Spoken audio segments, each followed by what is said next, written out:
বনগাঁ থেকে 10 রুপি দিয়ে ট্রেনের টিকিট কেটে ট্রেনে উঠে পড়লাম। আমার গন্তব্য হচ্ছে মুসলন্দপুর। তো মুসলন্দপুর যাওয়ার পরে ওখান থেকে যাব বাদুড়িয়া।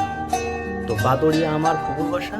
তো ওখানে যে রাত্রে থাকবো, থেকে কলকাতার উদ্দেশ্যে বের হব।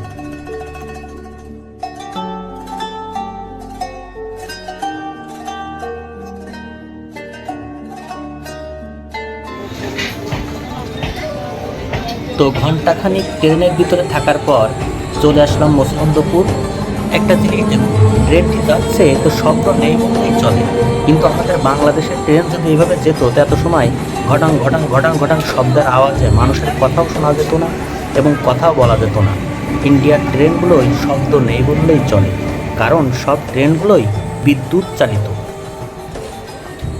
আপনাদের সাথে ইমিগ্রেশন পার করার সম্পূর্ণ তথ্য তো বলা হয়নি। ইমিগ্রেশনে আমি বাংলাদেশ বেনাপোল থেকে লাইনে দাঁড়িয়েছি সকাল 11টা থেকে।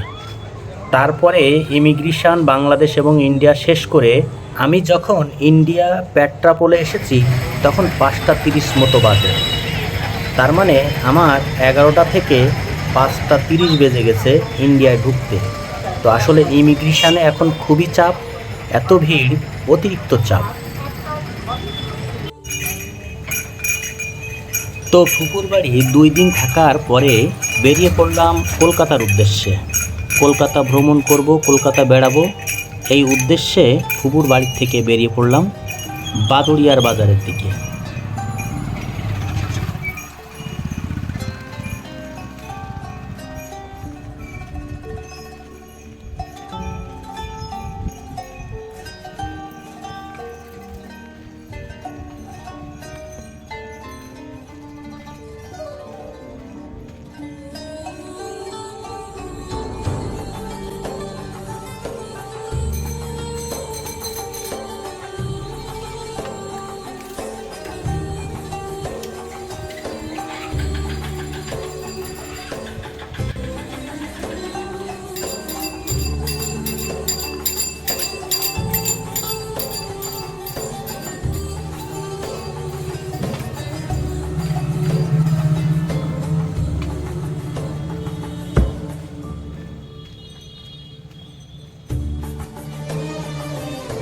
এইটা আমার ফুপুদের এলাকার মসজিদ।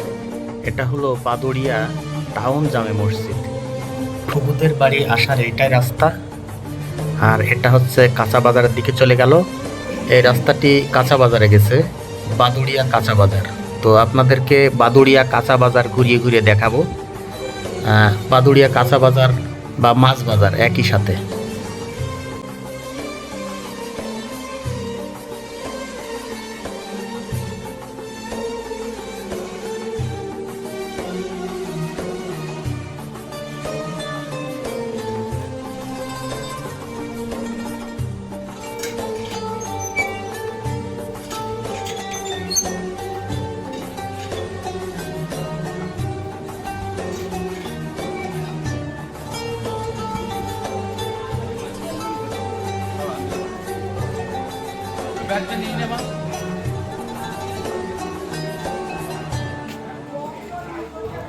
এটাই হচ্ছে বাদুড়িয়া কাঁচা বাজার।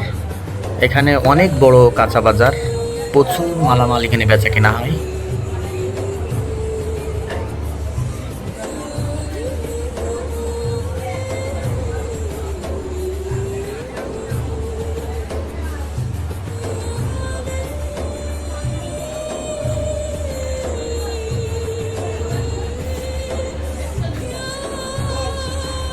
অবশ্য এখন সকাল বলে একটু ভিড় কম আছে, কিন্তু দুপুরবেলা বা বিকেলবেলায় প্রচণ্ড ভিড় থাকে।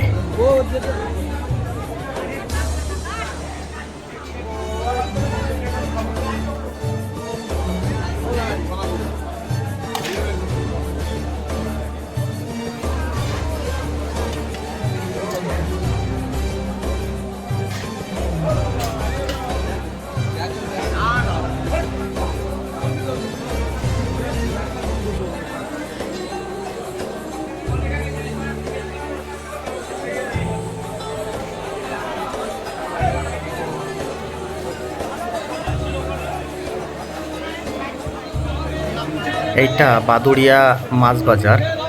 এখানে বড় বড় মাছ বিক্রি হয়, তবে কেটে বিক্রি করে। আপনারা অবাক হবেন, এখানে আপনি যদি এক টুকরো মাছ অর্থাৎ 50-100 গ্রাম মাছও কিনতে চান, তো এখান থেকে কেটে বিক্রি করা হয়। এখানে মাছ কেটে বিক্রি করে, এবং এখানে মনে করেন যে বিভিন্ন ধরনের যে মাছের ডিম বা মাছের মাথা, এগুলো আলাদাভাবেই তারা বিক্রি করে থাকে। এটা আসলে বাংলাদেশে সম্ভব না।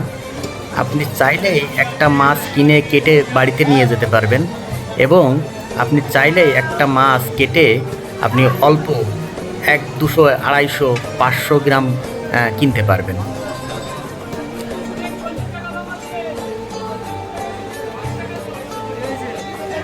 এই দেখুন, এনার কাছে যে মাছগুলো আছে, মাছ লেজা কাটা অংশ, তো এইভাবে কাটা অংশ আসলে অনেকে কিনে নিয়ে গেছে, আর বাকি অংশ কিছু আছে সেগুলো অনেকে কিনে নিয়ে যাবে। তো এইখানে আসলে মাছ টুকরো করে বা কেটে কেটে বিক্রি করা হয়। এটা আমার খুবই ভালো লাগে। আমাদের বাংলাদেশে আসলে এইভাবে বিক্রি করে না। আমাদের যদি বড় মাছ খাওয়ার স্বাদ হয়, বড় মাছ খাওয়ার ইচ্ছে হয়, যে তার থেকে আমি 250 গ্রাম কিনে আমার বাড়িতে রান্না করে খাবো, সেইটা বাংলাদেশের ক্ষেত্রে সম্ভব না। কিন্তু ইন্ডিয়ার ক্ষেত্রে দেখুন, এখানে যদি আপনি মনে করেন বড় একটা মাছের থেকে, যে মাছের দাম হয়তো 5,000 টাকা, সেই মাছের থেকে আপনি 250 গ্রাম মাছ কিনবেন, তো আসলে সেইটা সম্ভব।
এখানে পেঁয়াজের দাম জিজ্ঞাসা করলাম। বাংলাদেশে যেখানে পেঁয়াজের দাম চলছে 110-120 টাকা কেজি, ইন্ডিয়ায় আসলে পেঁয়াজের দাম জিজ্ঞাসা করলাম, এখানে পেঁয়াজের দাম চলছে 30 রুপি করে। তো বাটা করলে বা কয় টাকায় বেশি হবে। এবং কাঁচামরিচ বাংলাদেশে 300-400 টাকা কেজিতে বিক্রি হচ্ছে, কিন্তু এখানে জিজ্ঞাসা করে দেখলাম এখানে কাঁচামরিচ বিক্রি করা হচ্ছে 40 টাকা কিলোতে। তো দেখুন আসলে কতটা ডিস্টেন্স। বাংলাদেশে প্রচুর দাম জিনিসপত্রের, কিন্তু এখানে সব জিনিসের দাম এত কম, সাশ্রয়ী দামে হাতের নাগালের ভিতরে, যা ইনকামের সাথে সামঞ্জস্যতা রেখেই মানুষের ক্রয় ক্ষমতার ভিতরে রাখা হয়েছে।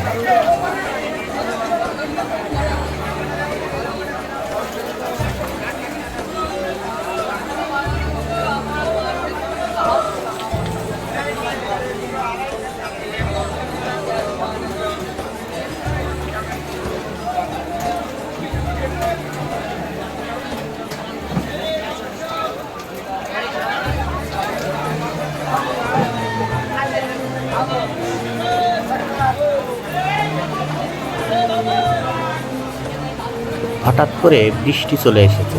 আষাঢ় শ্রাবণ মাস, বৃষ্টি তো হবেই। তো বৃষ্টির ভিতরেই কিছু ভিডিও নিলাম।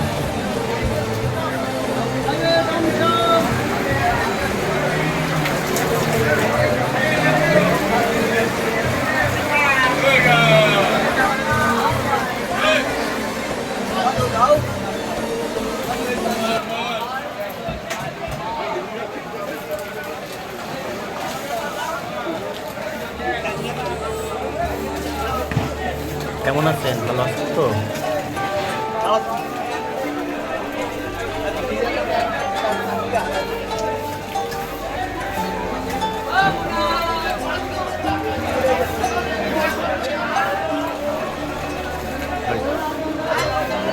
বাদড়িয়া বাজারে আসলে অনেকবার আসা পড়েছে, এই কারণে অনেকে আমাকে চেনে।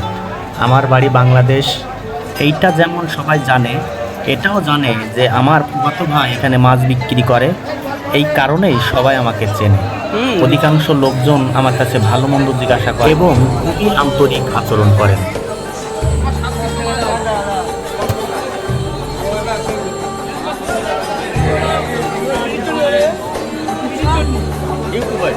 ইউটিউবে যাবে, তাই ইউটিউবে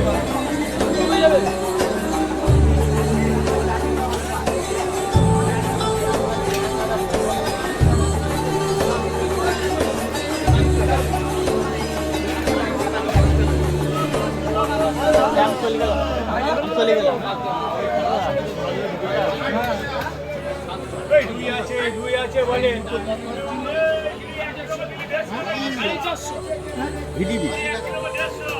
ইউটিউবে যাবে।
ইউটিউবার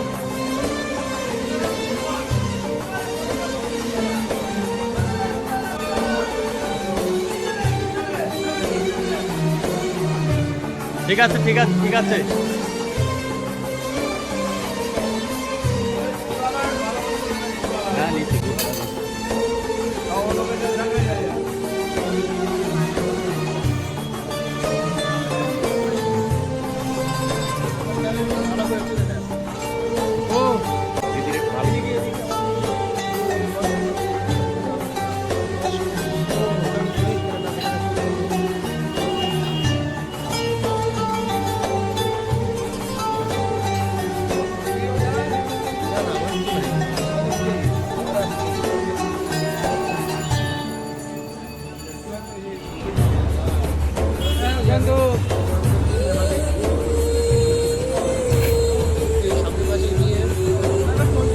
হ্যাঁ, এটা উলাসী গ্রাম, বাংলাদেশ থেকে।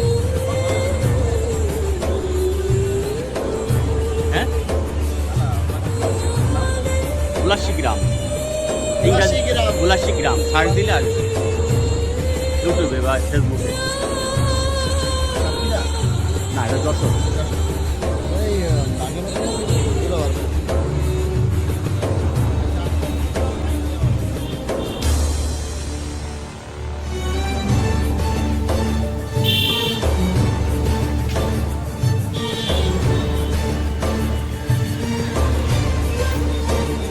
তো অবশেষে ফুপু বাড়ি থেকে এবং বাতুড়িয়া কাঁচা বাজার থেকে বিদায় নিলাম।